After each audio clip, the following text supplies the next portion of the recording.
আসসালামু আলাইকুম। গতকালকে রাত্রে ফিরে এসেছি সিলেট থেকে। সিলেট জার্নিটা অ্যামেজিং ছিল, খুব এনজয় করেছি। আর দেশের পাবলিক ট্রান্সপোর্টেশনে বেড়াতে খুবই ভালো লাগছে, দাম তো অসম্ভব সস্তা। আজকে যাচ্ছি বাসে করে ময়মনসিংহ। আজকে সকালে ময়মনসিংহ যাচ্ছি, আবার বিকেলে ফেরত চলে আসবো। তো মহাখালী থেকে বাসে উঠবো।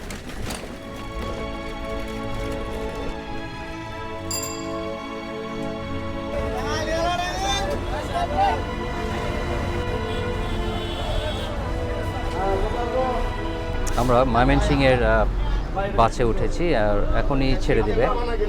তো অপেক্ষা করছি, যখন তখন দু একটা কথা বলি আপনাদেরকে। একটা প্রশ্ন উত্তর বলতে পারেন। তো আপনাদের অনেকে কমেন্ট করেছেন যে আমরা থাকি আমেরিকাতে, এখন গাউসিয়াতে কেন বাজার করতে যাই। ছি, গাউসিয়াতে কেউ বাজার করতে যায়? আমি যখন বড় হয়েছি দেশে, তখন কিন্তু বসুন্ধরা শপিং মল অথবা বড় বড় শপিং মলগুলি ছিল না। নিউ মার্কেট, গাউছিয়া, মৌচাক মার্কেট, এগুলি ছিল আমাদের বাজার করার জায়গা। আমি এখন সেখানেই বাজার করি, সেটা আমার ব্যক্তিগত পছন্দ, এতে কমেন্ট করার কিছু নাই।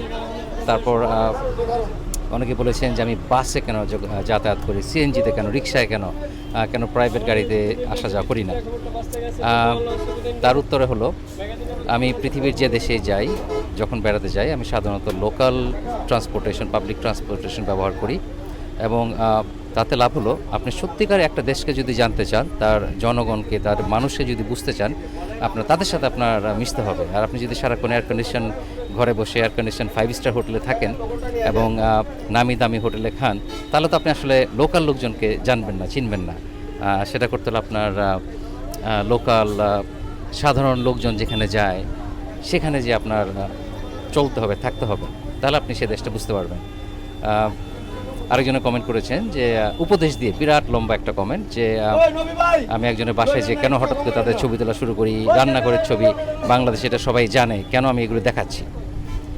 এই ভিডিওগুলো কিন্তু সম্পূর্ণ শুধু বাংলাদেশের জন্য না, পৃথিবীর বিভিন্ন দেশে এই লোকজন দেখে, বিভিন্ন কালচারের লোকজন দেখে এই ভিডিও, তাদেরকে একটা আইডিয়া দেওয়ার জন্য যে আমরা বাংলাদেশে আমাদের লাইফস্টাইলটা কেমন।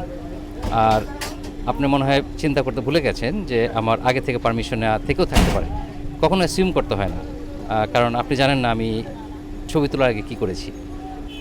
কাজেই কমেন্ট করার আগে একটু চিন্তা ভাবনা করে কমেন্ট করবেন, কারণ আপনার কমেন্ট আপনার নিজের বুদ্ধিমত্তা এবং আপনার শিক্ষাগত যোগ্যতার পরিচয় দেয়। আমার মাথায় যে রুমাল দেখছেন, এটা ফ্যাশনের জন্য না। যেহেতু আমাদের দেশ অনেক হিউমিডিটি অনেক বেশি, খুব অল্পতেই ঘেমে যায়, আর সে ঘাম চোখে, নাকে, মুখে সব জায়গায় চলে আসে। তো মাথায় একটা রুমাল বাঁধা থাকলে সেই ঘামগুলো আপনার আর নিচে নেমে আসে না, বেশ কমফোর্টেবল, এবং বারবার ঘাম মুছতে হয় না মুখ থেকে, চোখ থেকে। তো এই জন্যেই এটা ফ্যাশনের জন্য না, আমার টাক ঢাকার জন্যও না।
আসছি জেলা স্কুল মোড়ের পাংরি কাবাবে, খাবো গরুর চপ আর লুচি।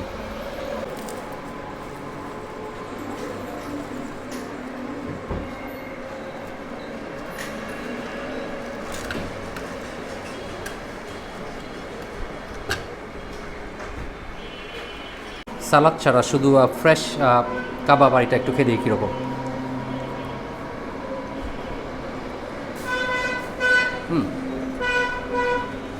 pretty good.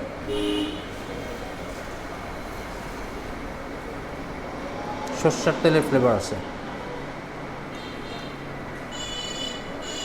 রান্নার সময় দেখলাম সয়াবিন তেল দিয়ে রান্না করতে, কিন্তু এটা মনে হয় বাটার সরিষা দিয়ে আছে খাওয়ার মধ্যে।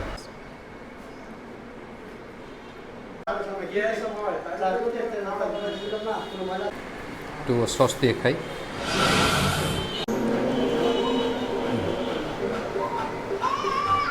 ভালোই, খুব বেশি স্পাইসি না, জাস্ট এনাফ, ভেরি গুড।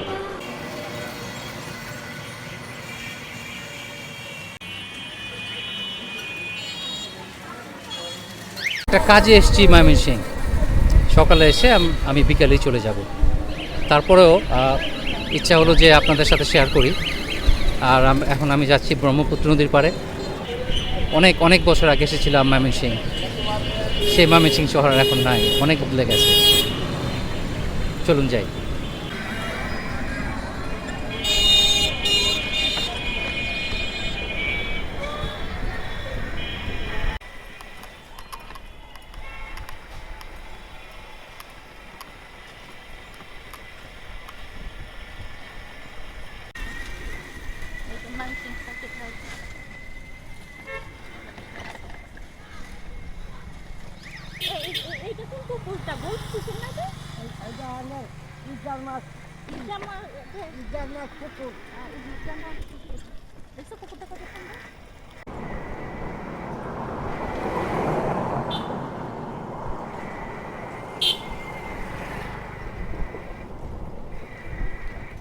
দূরে দেখা যাচ্ছে সার্কিট হাউস।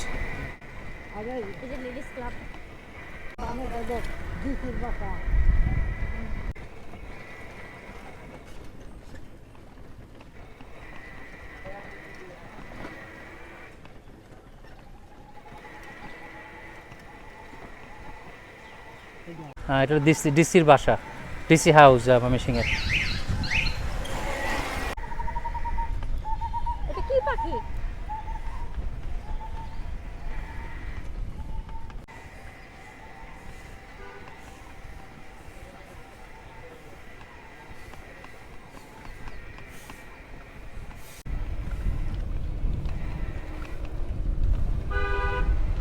না না, আর তো দূর যাইতে দেবে না মনে হয় রিক্সা।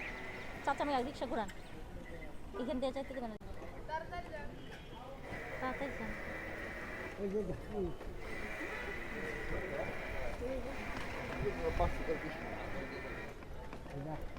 অনেক বছর পর দেখলাম।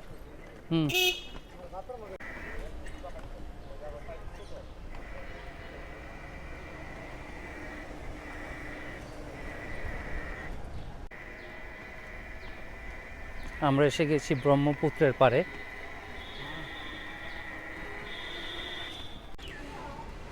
দেখি নাগরদোলায় উঠতে দেয় কিনা। প্রায় কত 40 বছর হয়ে গেছে, এখনো একবারও নাগরদোলায় চড়ি নাই।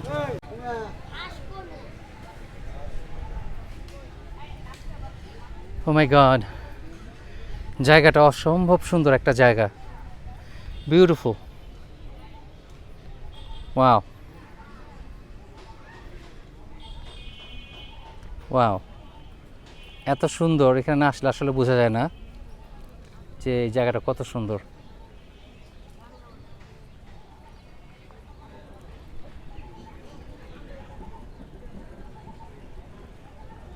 ময়মনসিংহের লোকজন কি জানে যে তাদের কত সুন্দর একটা জায়গা আছে, যেটা আমরা অনেকে স্বপ্নেও চিন্তা করতে পারি না, যেখানে তার ইচ্ছা করলে রোজ বিকেলে ঘুরতে আসতে পারে।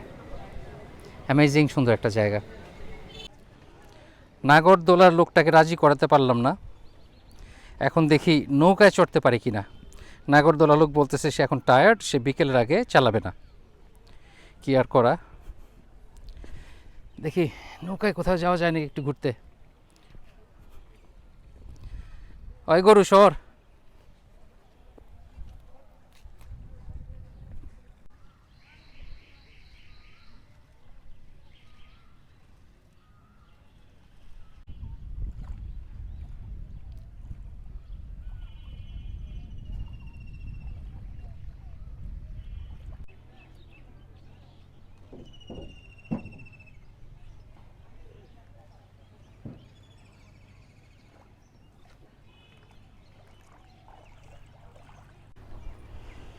সুন্দর নৌকা দেখে এটাতে চড়ার লোভ সামলাতে পারলাম না।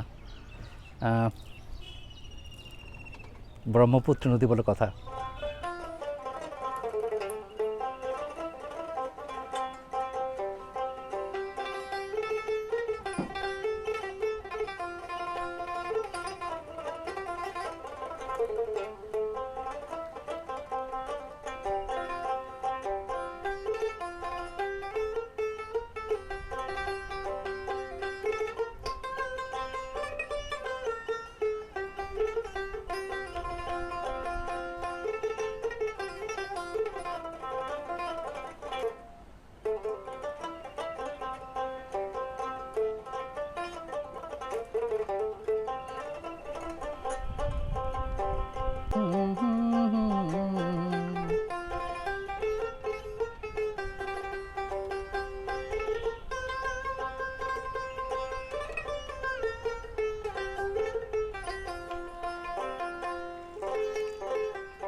পৃথিবীর সুন্দর কোনো দেশের চাইতে কম সুন্দর নাই নদীর পাড় এবং তার পরিবেশ। শুধু আমরা যদি একটু কেয়ারফুল হই, আরও একটু পরিষ্কার পরিচ্ছন্ন রাখি, হতে পারে বিশ্বমানের একটি বিনোদন কেন্দ্র, যেখানে সবাই পরিষ্কার পরিবেশে সুন্দরভাবে তাদের দুপুর, বিকেল, সকাল এনজয় করবেন।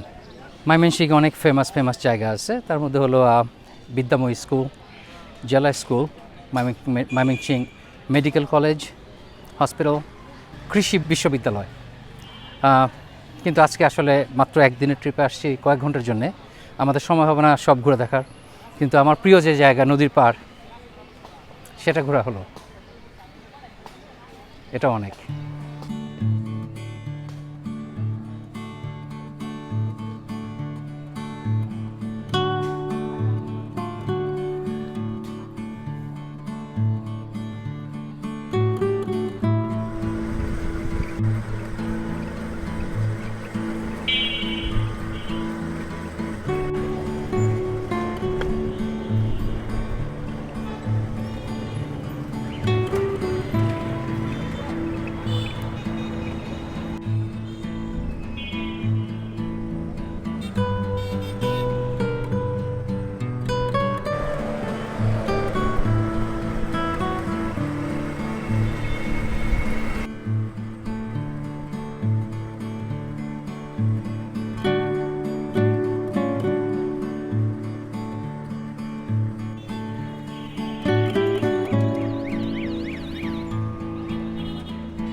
এখানে ঢাকার চাইতে ডিফারেন্ট যে রিক্সাটা সেটা খুব অ্যামেজিং।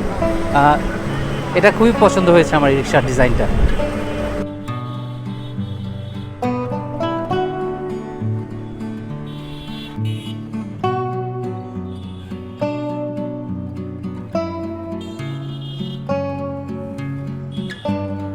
এই হলো বিদ্যাময়ী সরকারি বালিকা উচ্চ বিদ্যালয়।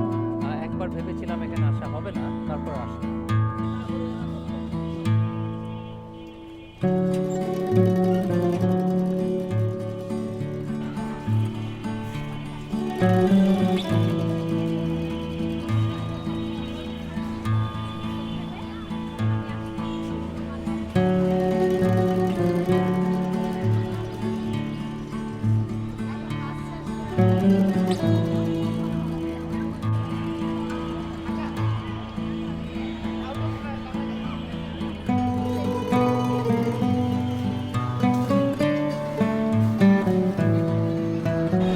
তো স্কুলে এখন পহেলা বৈশাখের প্রস্তুতি চলছে।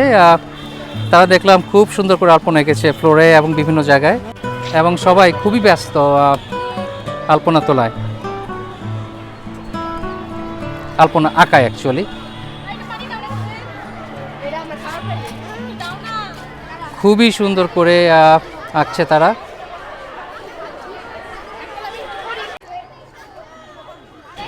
তোমার নাম কি? তানহা। তানহা আঁকছে, পেইন্ট করছে।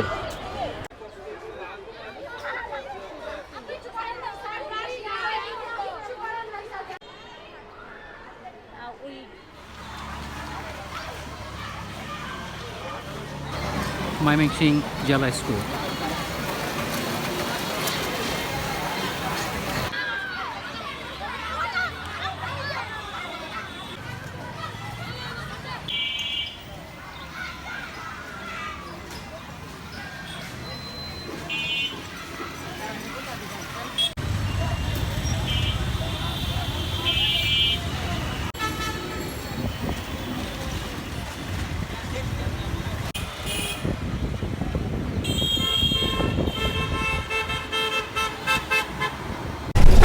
ময়মনসিংহ থেকে ঢাকা ফিরে যাচ্ছি। কাজ শেষে একটু ঘোরাঘুরিও করলাম, যদিও খুবই শর্ট ট্রিপে এসেছিলাম, কিন্তু তবুও মোটামুটি অনেক জায়গায় গিয়েছি, ভালোই লাগলো। সবচেয়ে বেশি ভালো লেগেছে ব্রহ্মপুত্রের তীরে ঘোরাঘুরি এবং নৌকায় চড়ে বেড়ানো। চরকিতে চড়তে পারলে অনেক ভালো লাগতো, কিন্তু সেটা করা হয়নি, মেবি অন্য এক সময়। যাই হোক, আপনাদের অনেক ধন্যবাদ সাথে থাকার জন্য। ভালো থাকবেন, ইনশাল্লাহ দেখা হবে আবার। আল্লাহ হাফিজ।